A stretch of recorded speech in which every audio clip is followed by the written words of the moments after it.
Florida Democrat Congresswoman Val Demings is challenging GOP Senator Marco Rubio this election cycle.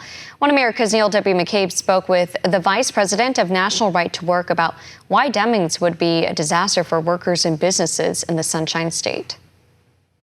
Leen from National Right to Work, thank you very much for being on One America News. Yeah, it's great to be here.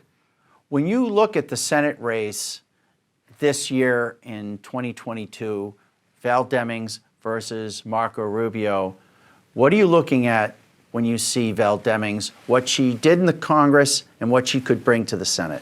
Yeah, Neil, that's a great question. I mean, on the issue of right to work, the contrast couldn't be any clearer. Marco Rubio has been a supporter of right to work since he's been in the U.S. Senate. He's been a co-sponsor of our National Right to Work Act, which would end the federal mandate that imposes forced dues on the states. And Val Demmings is the exact opposite. I mean, she has actually voted for the PRO Act twice. The PRO Act is a smorgasbord of every bad idea organized labor has had in the last 60 years, all rolled up into one terrible bill, including the repeal of all 27 state right to work laws. So for Floridians, the contrast couldn't be clearer if you care about the right to work.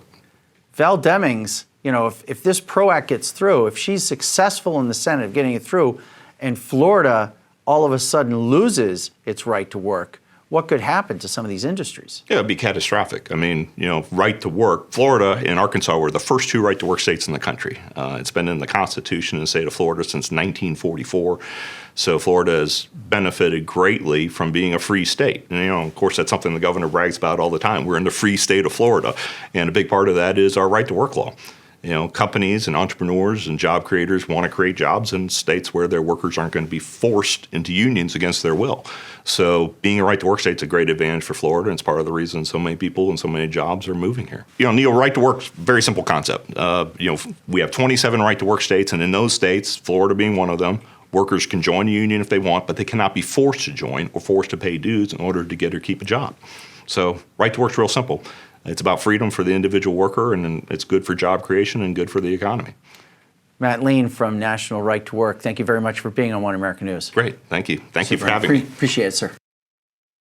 For all our viewers asking where One America News is heading in the future, we would like to introduce you to OAN Live. OAN Live is the best way to stay up to date on all of the hard-hitting, straight-shooting, national and international headlines. And the best part is, OAN Live is only $4.99 per month.